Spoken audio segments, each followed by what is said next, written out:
ఆకాశవాణి ప్రాంతీయ వార్తలు చదువుతున్నది కోన్రు భరత్ రత్నాకర్. ముఖ్యాంశాలు: పార్లమెంటు వర్షాకాల సమావేశాలు ప్రజా ప్రయోజనాలకు అనుగుణంగా సాగాలని ఆకాంక్షించిన ప్రధానమంత్రి Narendra Modi. Real time governance society RTGS పనితీరుపై సమీక్ష నిర్వహిస్తున్న ముఖ్యమంత్రి నారా చంద్రబాబు నాయుడు. విద్యార్థులకు నాణ్యతతో కూడిన భోజనం అందించేందుకు చర్యలు తీసుకుంటున్నామని తెలిపిన మంత్రి నాదెండ్ల మనోహర్. రాష్ట్ర ప్రభుత్వం విద్యారంగానికి అధిక ప్రాధాన్యత ఇస్తోందని పేర్కొన్న మంత్రి అనగాని సత్యప్రసాద్. వార్తల వివరాలు. ఢిల్లీలో పార్లమెంటు వర్షాకాల సమావేశాలు ఈ రోజు నుంచి ప్రారంభమయ్యాయి.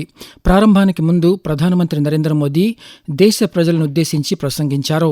రుతుపవనాలు వ్యవసాయ రంగానికి ఏ విధంగా మేలు చేస్తాయో అదేవిధంగా పార్లమెంటు సమావేశాలు కూడా ప్రజా ప్రయోజనాలకు అనుగుణంగా సాగాలని ఆయన ఆశాభావం వ్యక్తం చేశారు. భారత్కు ప్రపంచ వేదికపై గౌరవం, గుర్తింపు పెరుగుతోందని పేర్కొన్నారు. దేశ యువత అపారమైన సామర్థ్యం వికసిత భారత నిర్మాణానికి ప్రధాన బలంగా నిలుస్తోందని అన్నారు. ప్రజా ప్రయోజనాలే సమావేశాల ప్రధాన లక్ష్యంగా ఉండాలని ప్రధానమంత్రి ఆకాంక్షిస్తూ, मानसून हो या मानसून सत्र, अगर दोनों प्रोएक्टिव हो तो बहुत ही प्रोडक्टिव होते हैं, और दोनों को प्रोडक्टिव होते हैं तो देश का कल्याण होता है, जीव मात्र का कल्याण होता है. साथियों, पिछले एक महीने में देश ने अनेक सिद्धियां प्राप्त की है, चाहे राष्ट्रीय हो, अंतर्राष्ट्रीय हो, और अब तो अंतरिक्ष भी हो. भारत के लिए गर्व के पल रहे हैं. Real time governance society RTGS పనితీరుపై ముఖ్యమంత్రి నారా చంద్రబాబు నాయుడు ఈరోజు సమీక్ష నిర్వహిస్తున్నారు. అమరావతిలోని రాష్ట్ర సచివాలయంలో జరుగుతున్న ఈ సమావేశంలో ప్రభుత్వ కార్యక్రమాల అమలు తీరు, ప్రజలకు అందుతున్న సేవలు, సాంకేతిక వినియోగంపై సంబంధిత అధికారులతో ముఖ్యమంత్రి చర్చిస్తున్నారు. ప్రజా సమస్యల పరిష్కారంలో ఆర్టీజీఎస్ వ్యవస్థను మరింత సమర్థవంతంగా వినియోగించాలని అధికారులకు సూచించారు.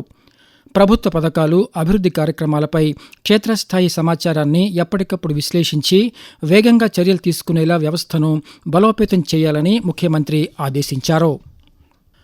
విజయనగరం జిల్లా భోగాపురంలో నిర్మించిన అల్లూరు సీతారామరాజు అంతర్జాతీయ విమానాశ్రయాన్ని ప్రధానమంత్రి నరేంద్ర మోదీ వచ్చే నెల 1వ తేదీన ప్రారంభించనున్నారని రాష్ట్ర హోంశాఖ మంత్రి వంగలపూడి అనిత తెలిపారు. ఈ నేపథ్యంలో ప్రధానమంత్రి పర్యటన ఏర్పాట్లను ఎంఎస్ఎంఈ శాఖ మంత్రి కొండపల్లి శ్రీనివాస్తో పాటు ఇతర ఉన్నతాధికారులతో కలిసి ఆమె ఈరోజు పరిశీలించారు. ఈ సందర్భంగా వాహనాల పార్కింగ్ ఏర్పాట్లపై అధికారులకు పలు సూచనలు చేశారు. ఉత్తరాంధ్ర సంస్కృతి ప్రతిబింబించేలా జానపద కళారూపాలతో ప్రధానమంత్రికి స్వాగతం చేయాలని ఆదేశించారు. పర్యటనలో ఎలాంటి ఇబ్బందులు తలెత్తకుండా అన్ని శాఖలు సమన్వయంతో పనిచేయాలని అధికారులకు మంత్రి సూచించారు. గుంటూరు జిల్లా మంగళగిరిలోని అక్షయపాత్ర ఆహార తయారీ కేంద్రాన్ని రాష్ట్ర పౌర సరఫరా శాఖ మంత్రి నాదెండ్ల మనోహర్ ఈరోజు సందర్శించారు. విద్యార్థులకు అందిస్తున్న మధ్యాహ్న భోజనం, పౌష్టికాహారం నాణ్యతను పరిశీలించి అధికారులు అక్షయపాత్ర ప్రతినిధులతో సమీక్ష నిర్వహించారు. ఈ సందర్భంగా మంత్రి మాట్లాడుతూ, విద్యార్థులకు మెరుగైన నాణ్యతతో కూడిన భోజనం అందించేందుకు ప్రభుత్వం కట్టుబడి ఉందని తెలిపారు.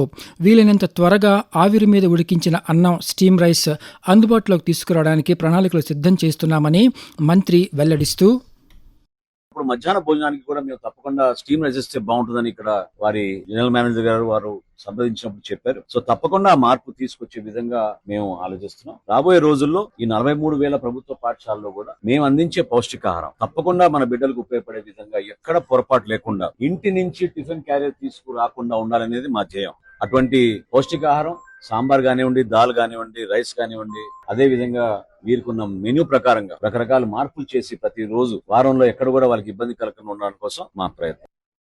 ఆకాశవాణి ప్రాంతీయ వార్తలు వింటున్నారు.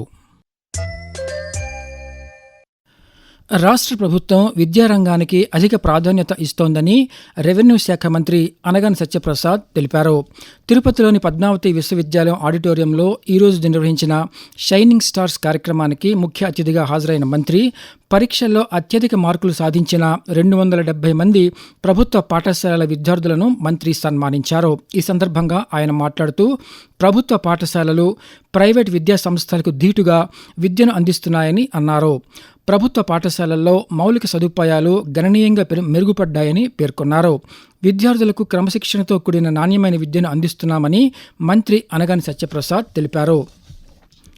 నెల్లూరు నగరంలోని ప్రభుత్వ స్థలాలను పార్కులుగా అభివృద్ధి చేస్తామని పట్టణాభివృద్ధి శాఖ మంత్రి పొంగూరు నారాయణ తెలిపారు.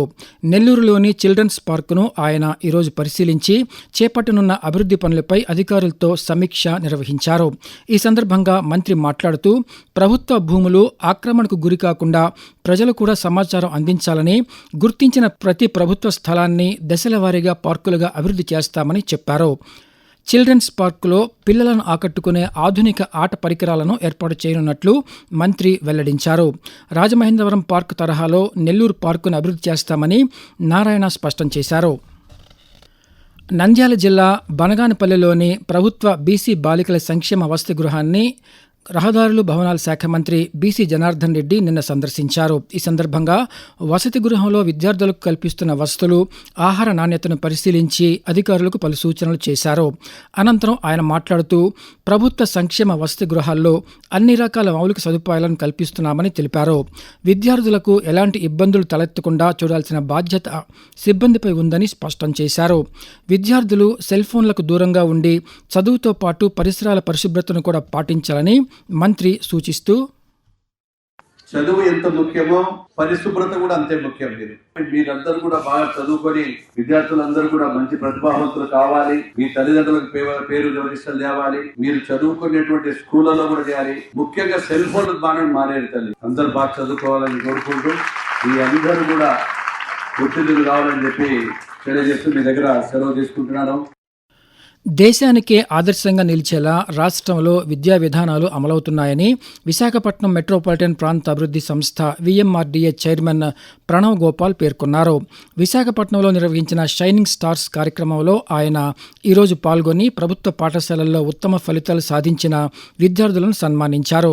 అనంతరం ఆయన మాట్లాడుతూ విద్యారంగంలో రాష్ట్ర ప్రభుత్వం అమలు చేస్తున్న సంస్కరణలు, వినూత్న విధానాలను కేంద్ర ప్రభుత్వం ప్రశంసించిందని తెలిపారు.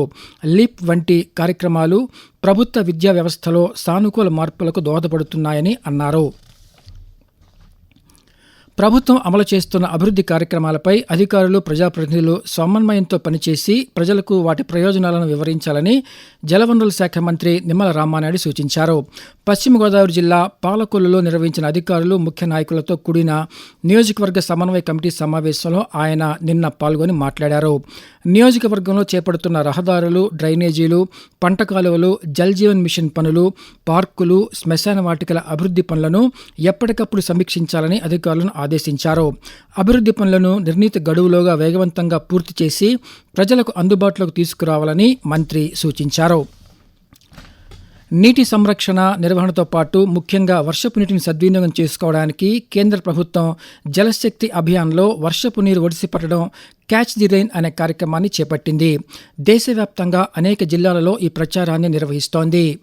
ప్రజలు వర్షపు నీటిని సేకరించి భవిష్యత్తులో ఉపయోగించుకునేలా ప్రోత్సహించాలనే లక్ష్యంతో కేంద్ర ప్రభుత్వం ఈ కార్యక్రమాన్ని అమలు చేస్తోంది. ప్రాంతీయ వార్తలు ముగించే ముందు ముఖ్యాంశాలు మరోసారి. పార్లమెంటు వర్షాకాల సమావేశాలు ప్రజా ప్రయోజనాలకు అనుగుణంగా సాగాలని ఆకాంక్షించిన ప్రధానమంత్రి Narendra Modi. Real time governance society RTGS పనితీరుపై సమీక్ష నిర్వహిస్తున్న ముఖ్యమంత్రి నారా చంద్రబాబు నాయుడు.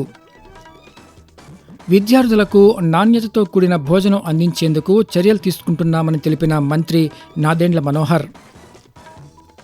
రాష్ట్ర ప్రభుత్వం విద్యారంగానికి అధిక ప్రాధాన్యత ఇస్తోందని పేర్కొన్న మంత్రి అనగాని సత్యప్రసాద్. ఆకాశవాణి ప్రాంతీయ వార్తలు ఇంతటితో సమాప్తం. తిరిగి సాయంత్రం 6 గంటల 10 నిమిషాలకు విశాఖపట్నం కేంద్రం నుంచి ప్రాంతీయ వార్తలు వింటారు.